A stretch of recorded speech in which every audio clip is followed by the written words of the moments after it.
नमस्कार, गुलमोहर किचनमध्ये आपलं स्वागत आहे. तर थंडीच्या दिवसात काहीतरी गुळाचे पदार्थ करावेच लागतात आणि खूप पौष्टिक असा गूळ असतो आणि त्याबरोबर शेंगदाणेसुद्धा हे खूप पौष्टिक असतात. मुलांच्या तुम्ही डब्यामध्ये देऊ शकता किंवा येता जाता असं खायलासुद्धा ही चिक्की बनवू शकता.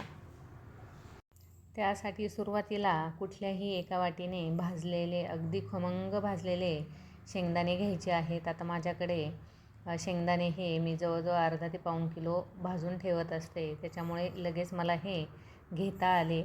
आणि आता एका रुमालामध्ये असे चुरगळून घ्यायचे आहे.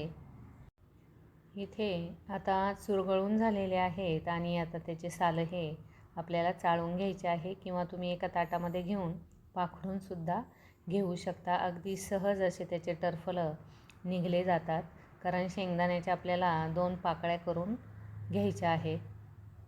इथे पाहू शकता, याप्रमाणे मी सर्व शेंगदाणे हे चाळून घेतलेले आहेत. इथे आता शेंगदाण्याची सालं ही काढून झालेली आहेत आणि आता एका शेंगदाण्याचे 2 भाग आपल्याला करून घ्यायचे आहेत. त्यामुळे असे हातावर चुरगळून सर्व शेंगदाणे हे घ्यायचे आहेत. लगेच सहजरित्या याच्या 2 पाकळ्या होतात. आता इथे पाहू शकता, याप्रमाणे घ्यायचे आहेत आणि त्यासाठी 1 वाटी आपल्याला गूळ घ्यायचा आहे. आता एका कढईमध्ये किंवा पॅनमध्ये थोडंसं अगदी तूप घालायचं आहे आणि आपण ज्या वाटीने शेंगदाणे घेतलेले आहेत त्याच वाटीने आपल्याला गूळ हा चिरून घ्यायचा आहे, 1 वाटी. आता तुपामध्ये गूळ घातल्यानंतर बारीक गॅस करायचा आहे आणि सतत असं हलवत राहायचं आहे. गूळ ज्यावेळेस असा फेसाळल्यासारखा होतो त्यावेळेस आपल्याला चेक करायचं आहे की कडक पाक झाला आहे की नाही तो. तर इथे पाण्यामध्ये 1-2 थेंब मी टाकलेले आहेत आणि इथे तुम्ही आता पाहू शकता, हा जो पाक आहे तो थोडासा सैलच आहे, त्यामुळे मी परत एकदा हे हलवून घेणार आहे आणि एकदम छान असं कडक होऊ द्यायचं आहे. तोपर्यंत सतत असं आपल्याला अधूनमधून चेक करत राहायचं आहे. ज्यावेळेस असा या पाकाचा टणक आवाज येईल त्यावेळेस समजून घ्यायचं की आपला पाक हा तयार झालेला आहे. आणि जर लूज तुम्ही ठेवला तर चिक्की ही खूप चिकट होईल आणि लूज पडू शकेल. तर इथे अजूनसुद्धा हा पाक तयार झालेला नाही. इथे आता याप्रमाणे सतत असं हलवत राहायचं आहे आणि परत एकदा चेक करायचं आहे की पाक हा कडक झालेला आहे की नाही तो. आता इथे लगेच आपल्याला समजतं आहे की हा पाक एकदम चिक्की योग्य असा झालेला आहे, कडक झालेला आहे. सहजरित्या हा तुटला जात आहे व्यवस्थित असा. त्यामुळे आता गॅस आपल्याला बारीकच ठेवायचा आहे. गॅस आपल्याला चालूच ठेवायचा आहे जोपर्यंत आपण शेंगदाणे घालून पूर्ण गोळा तयार होत नाही तोपर्यंत गॅस हा बारीकच ठेवायचा आहे. फुल गॅस अजिबात करायचा नाही, नाहीतर मग गूळ हा खूप करपेल, म्हणजे गुळाचा पाक हा करपू शकतो. इथे आता पूर्ण याप्रमाणे सतत हलवून असा गोळा तयार झाला की लगेच गॅस आपल्याला बंद करायचा आहे. हे पहा, याप्रमाणे आता गोळा झालेला आहे आणि मी इथे आता गॅस बंद करणार आहे.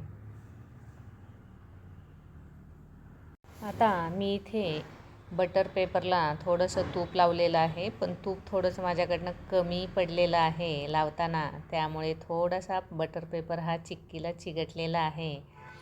सर्व बाजूनी खरं तर लावून घ्यायला पाहिजे होतं, पण माझ्याकडून थोडीशी घाई झालेली आहे. आता इथे ही जी चिक्की आहे आता थोडीशी अशी पातळसर पसरवून घ्यायची आहे किंवा तुम्ही एखाद्या ताटाला तूप तेल लावून त्याच्यावरसुद्धा थापू शकता, तरीसुद्धा खूप छान अशी होते. पण माझ्याकडे बटर पेपर होता म्हणून मी इथे त्याचा वापर केलेला आहे. आता दुसरा बटर पेपर त्याच्यावर ठेवून आपल्याला लाटण्याने हे इथे आता लाटण्याने लाटून घ्यायचं आहे. जेवढी पातळ हवी आहे किंवा जेवढी पातळ होता होईल तेवढी आपल्याला ही चिक्की लाटून घ्यायची आहे. याप्रमाणे आकार कसाही झाला तरी पण चालू शकतं.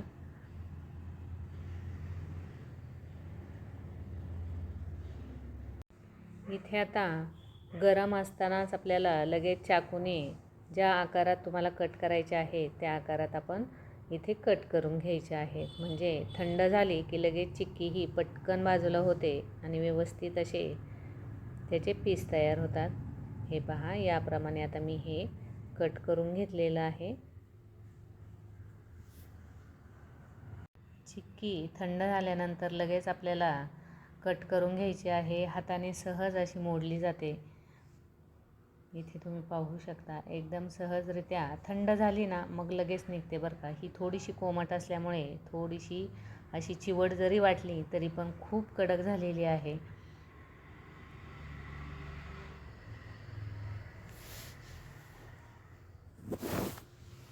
इथे तुम्ही पाहू शकता, एकदम छान अशा या चिक्क्या निघालेल्या आहेत. थोड्याशा थंड झाल्या की व्यवस्थित अशा निघल्या जातात पटापट.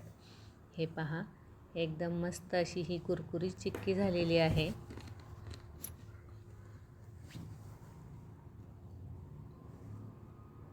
एका हवाबंद डब्यामध्ये आता चिक्की ही ठेवून द्यायची आहे.